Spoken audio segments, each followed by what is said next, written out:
Hello and welcome back to the Daily O. We have a hugely busy news week ahead of us. I'm Brody Myers. Let's get into our show. While OSU's traditional homecoming celebration couldn't happen this year, there was still celebration this past weekend, which would have been OSU's 100th homecoming celebration. We have more on that for you now. At Oklahoma State looks a lot different for students in many ways. One of the biggest changes has been the cancellation of the annual homecoming festivities. This fall would have been the 100th homecoming for the Cowboys, but because of the pandemic, the Alumni Association decided to postpone the event until next year. The Student Affairs Committee approached the homecoming exec members, and together they came up with Pokespalooza to lift student morale while still maintaining social distancing. Homecoming Executive Director Clarissa Ratcliffe has been working closely with the committees to prepare this event for the students and is excited to show what the teams have come up with.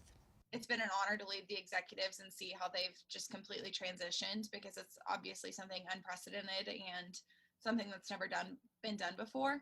And so we're excited. I think that it'll be good. Just like I said, some simple ways for students to get involved and share fellowship with one another, and outside being safe, and hopefully just brighten up the campus a little bit for the week. The activities began on the 25th with dyeing the fountain orange and chalking up the campus. Students could pick up chalk to use from in front of the library. Everyone was encouraged to write positive notes and show some cowboy pride. Festive goodie bags were handed out to participants with stickers, buttons, and a mini foam finger. Thursday, Thompson Square hosted a virtual concert for students to live stream from the comfort of their own homes, which worked out perfectly due to the bad weather we were experiencing. Although not all of their plans were able to be executed as they had hoped, the Pokespalooza directors are glad to give the students the opportunity to get out and socialize with each other in a COVID-friendly environment. The students that have been approaching the week and wanting to be involved are really excited, because it's something to do with one another in person on our campus that we love, and not many students get that opportunity this semester. So it's great to see the dedication students have for providing a fun event safely during the pandemic. Pokespalooza was an amazing idea to brighten up the campus a little during what was supposed to be homecoming. And hopefully next year, homecoming will be able to return to its traditional, over-the-top event. Next year, the Alumni Association has promised that America's greatest homecoming celebration will be back and will have an extravagant 100th celebration. All over small-town America, in places just like Stillwater, face masks have become political. The decision on whether or not to wear one can even make you a villain to the locals in some places. Here's more on that.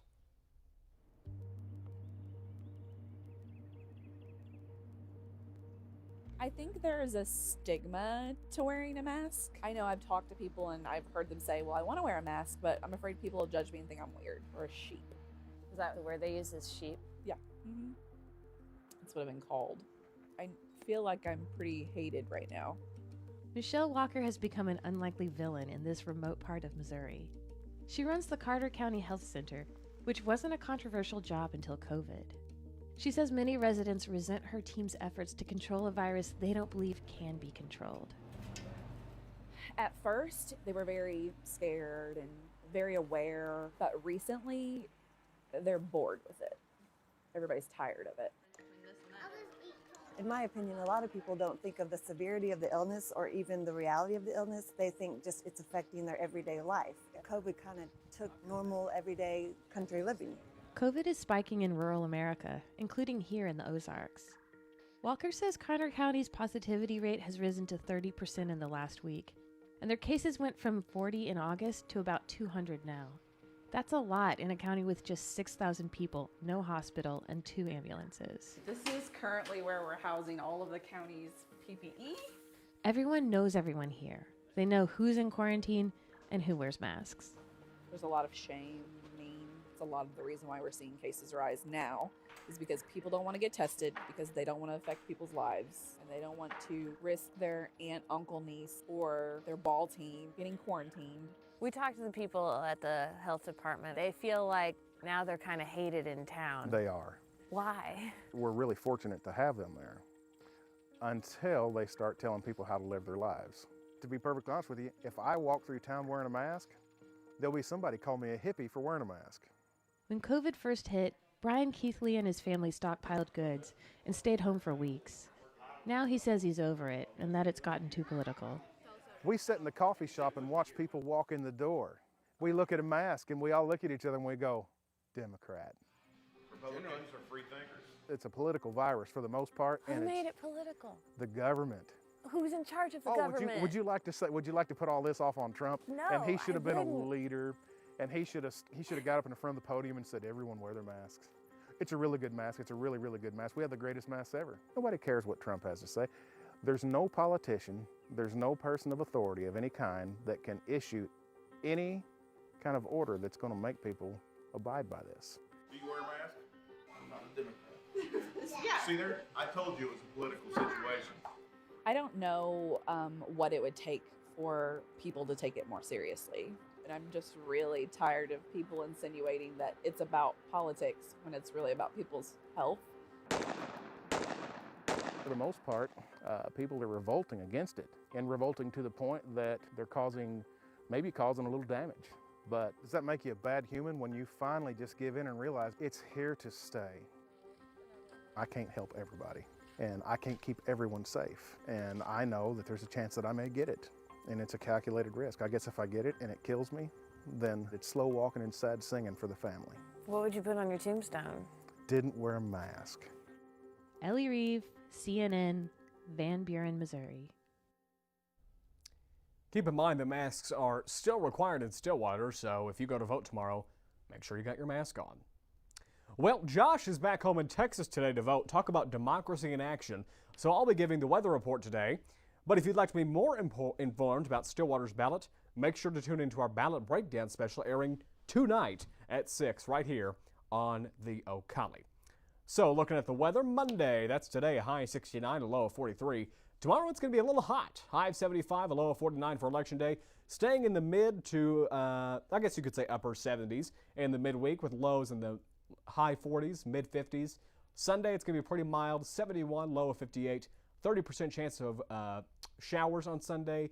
It's going to be pretty windy too at 18 to 30 miles per hour. Now we'll take a quick commercial break, and then we'll be back for sports. For the Daily O, I'm Brody Myers.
Welcome back to the Daily O. I'm Parker Terrell, and let's get into sports. Oklahoma State played Texas this past weekend and suffered its first loss of the season. Alex Dusky has the recap of all of the action. Oklahoma State is no longer undefeated after their game against Texas on Saturday. The Longhorns defeated the Cowboys in overtime 41-34. It was a tough game for the Cowboys from the start, but the team just couldn't pull away in the second half like they had wanted to. Although the team statistically could have easily won the game, The 4 turnovers the Cowboys had prevented them from getting the win. I mean, gosh darn it, I can't say it enough. It boils right down to turning the football over. We cannot do that, and we got to get that shored up, and it starts with me. This was quarterback Spencer Sanders' second full game of the season, and unfortunately, it was marred with mistakes. Sanders had a tough game as well 2 weeks ago against the Iowa State Cyclones, but was hard on himself and hoped to improve. However, Sanders humbled himself and took responsibility for the disappointing loss to the Longhorns on Saturday. You know, it's just what it is. What it is. We lost the game. It hurt me. It's kind of pierced me through the heart. Was it my fault? I'll stand up and I'll take this one. If you want to bash me, you can bash me. It doesn't matter. I just had too many mistakes, and I can't do that. The game was winnable for the Cowboys. The team knows that this game wasn't as much of a Texas win as it was an Oklahoma State loss for themselves. Something Coach Gundy has said all season is how important discipline is and the players keeping their focus on what is in front of them. Unfortunately, the team failed in those areas. As I've said many times before, disciplined football, special teams, and turnovers is what determines the outcome of games till you get to the latter part of the season. And we failed in those areas today, and then this is the result you'll get. The season isn't over for the Cowboys. The team travels to Manhattan, Kansas this Saturday to take on the Kansas State Wildcats. Tune into our show Friday for a more detailed preview of that game. For the Daily O, I'm Alex Dusky.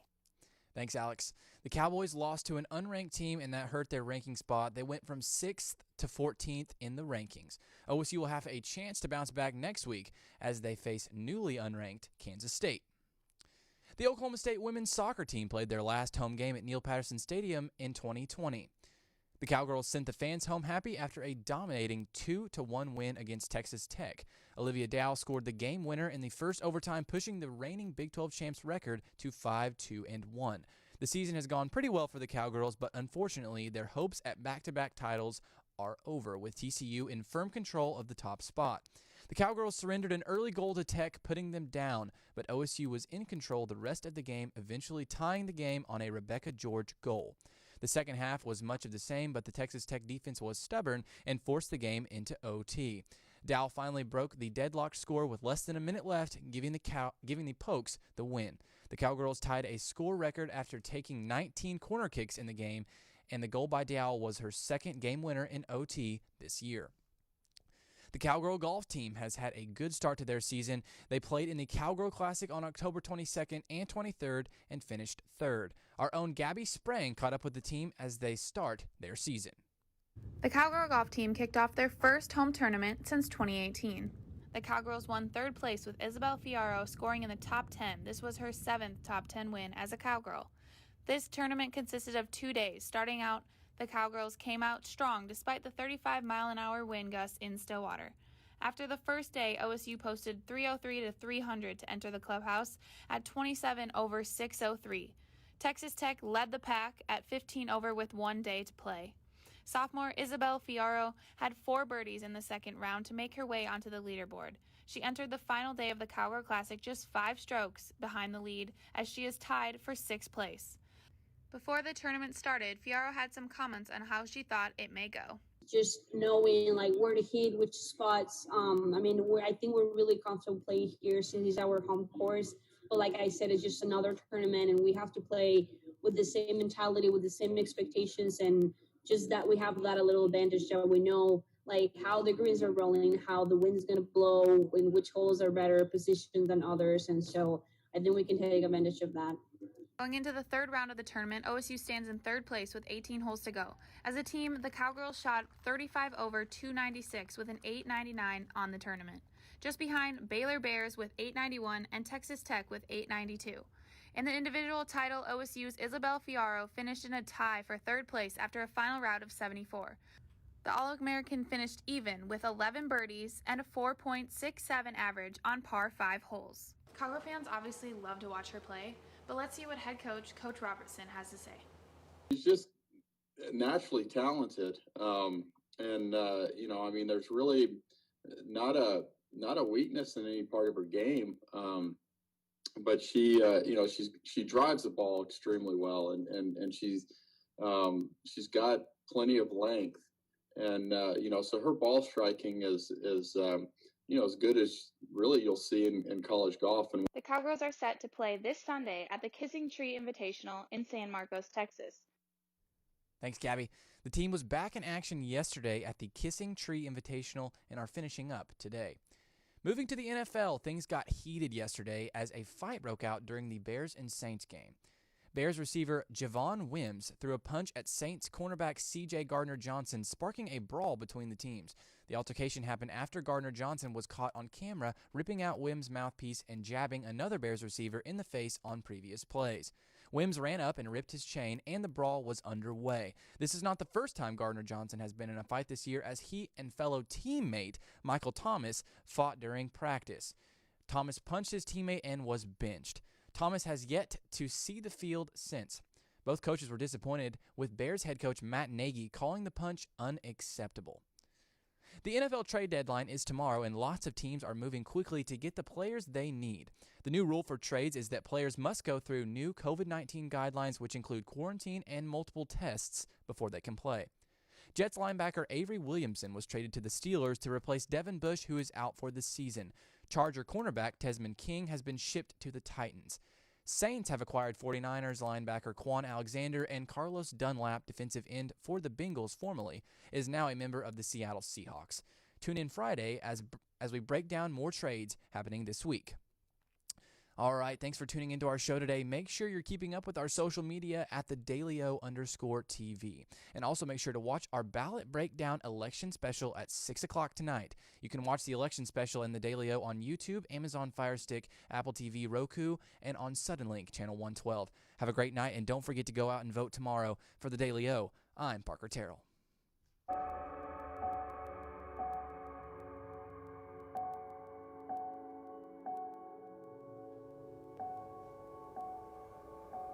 I was one of you.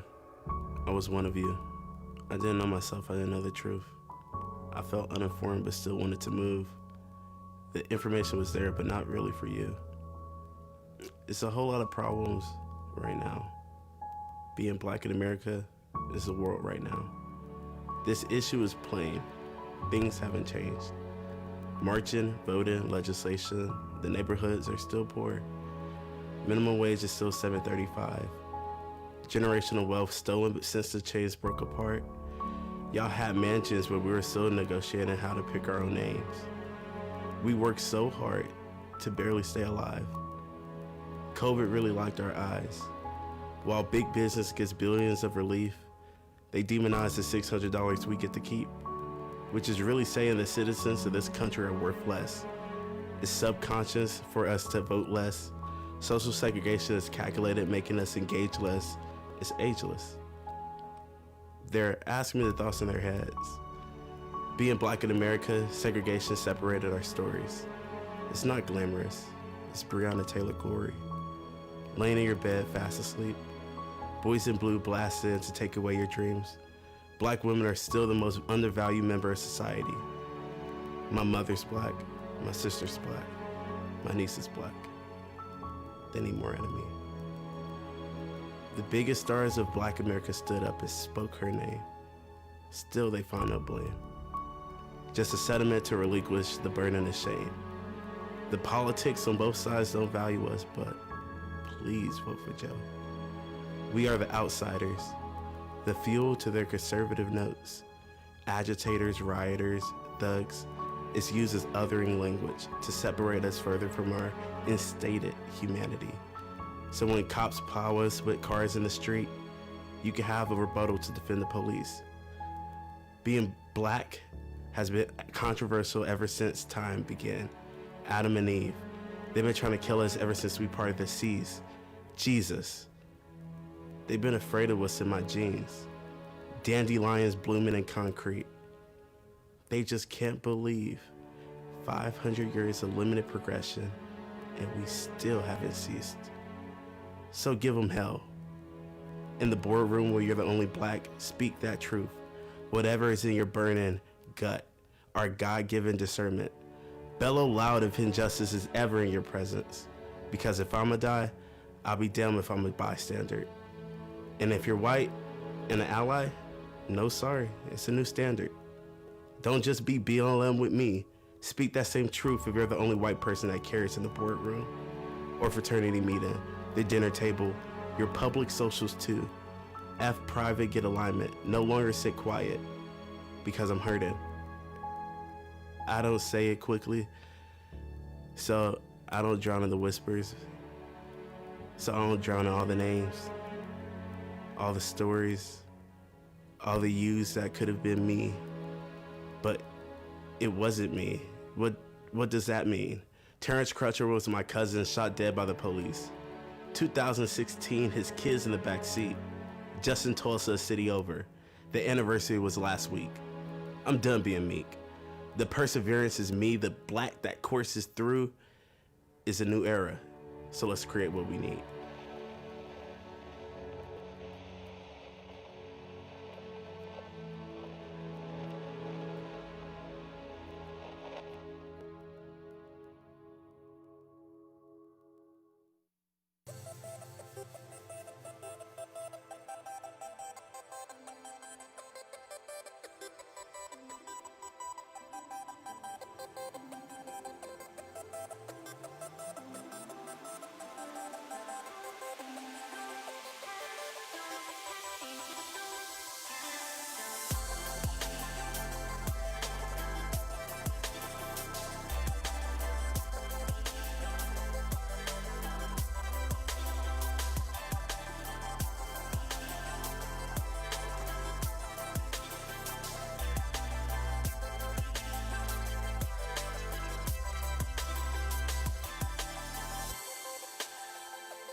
Hi, I'm Will Joyce, the Mayor of Stillwater.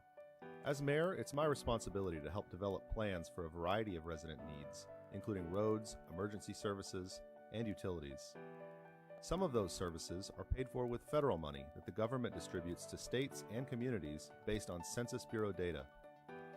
This is your tax money coming back to our community, but if you or your household aren't counted, we lose nearly $1,200 per person to places like Texas, Kansas, and Arkansas. So help bring that money back to local communities by filling out the 2020 census. This year, it's easy to do. You'll receive a postcard in March 2020 with a unique code for your address. Using that code, simply go online, call, or request a paper copy of the census and fill it out. I want to make sure that you and your whole household are counted in the 2020 census. It's important not just to Stillwater, but to all of Payne County.